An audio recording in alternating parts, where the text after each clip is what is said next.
தகப்பனின் உழைப்பையும் அவர்களின் தியாகத்தையும் புரிந்தவர்கள் உண்மையிலே போற்றுதலுக்கு உகந்தவர்கள். இது ஒரு தகப்பன் சாமியின் கதை. செஞ்சிக்கு போகும் வழியில் மதிய உணவுக்காக காரை நிறுத்தினேன். அப்போதுதான் அவரை கண்டேன். 60 வயது இருக்கும் ஒரு பெரியவர். கையில் சிக்னல் லைட், வாயில் விசில். வெயிலில் நின்று கொண்டு வந்த வண்டிகளை அழைத்து கொண்டிருந்தார். வயதையும் காரணமாகவோ, நேரம் முழுக்க நின்று கொண்டிருப்பதாலோ என்னவோ, கால்வலி தாங்காதபடி காலை மாற்றி மாற்றி நிற்பதை பார்த்தேன். நாங்கள் உணவு முடித்து செல்ஃபி எடுத்து முடித்து திரும்பி வந்து பார்த்தபோதும் அவர் ஒரு நிமிடம் கூட அமரவில்லை. இப்படி உழைக்கும் மனிதர்களை கண்டால் என்னால் இயன்றதை தருவது என் வழக்கம். அருகே சென்றேன். தோளை தொட்டேன். மதிப்புள்ள ஒரு நோட்டினை நீட்டினேன்.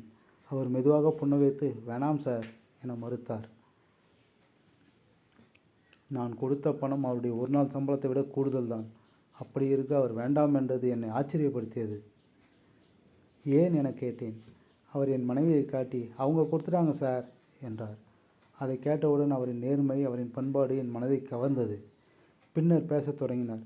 "பேர் என்னய்யா?" "முருகேசன் சார்." "வேலை?" "விவசாயம் சார்." "விவசாயத்தை விட்டீங்களா?"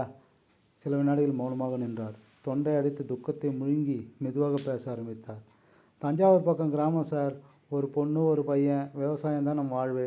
ஆனால் மழை இல்லாமல் விவசாயம் பாழாயிடுச்சு. கடைசியில் நிலத்தை விற்று கடன் அணைச்சேன். மிச்சத்தில் பொண்ணுக்கு கல்யாணம் பண்ணிட்டேன். பையன் இருக்கானே, அவனை படிக்க வைக்கணுமே சார். அதுக்காக தான் 4 வருஷத்துக்கு முன்னாடி இங்கே வேலைக்கு சேர்ந்தேன். 3 வேளை சாப்பாடு, தங்க இடம், மாதம் 7500 சம்பளம். அதை வச்சு பையனை இன்ஜினியரிங் படிக்க வச்சேன். போன மாதம்தான் கோயம்புத்தூரில் வேலைக்கு சேர்ந்தானே."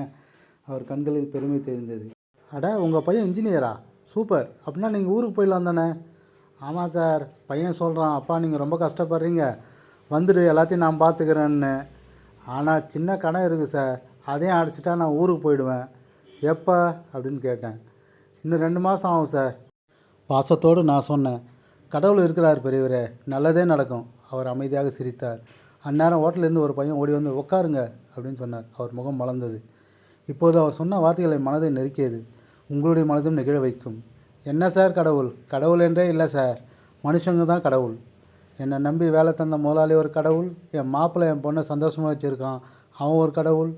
என் பையன் நான் கஷ்டப்பட்ட துக்கத்தை மறக்காமல், அப்பா நீ வேலை பார்க்காதீங்க அப்படின்னு சொல்கிறான், அவன் ஒரு கடவுள்.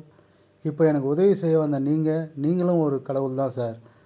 சிரிச்சுக்கினே, "மனுஷங்க தான் சார் கடவுள், மனுஷங்க தான்." அவரை அணைத்து கொண்டேன். பணம் எடுத்து அவர் பாக்கெட்டில் திணித்தேன்.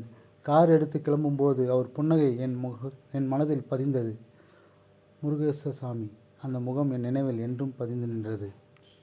ஹாய் ஃப்ரெண்ட்ஸ், இந்த வீடியோ உங்களுக்கு பிடிச்சிருந்தா லைக் பண்ணுங்கள், சப்ஸ்கிரைப் பண்ணுங்கள், உங்கள் ஃப்ரெண்ட்ஸுங்களுக்கு அனுப்புங்க. இது அனைத்து தகப்பன்களுக்கும் என்னுடைய வீடியோ சமர்ப்பணம்.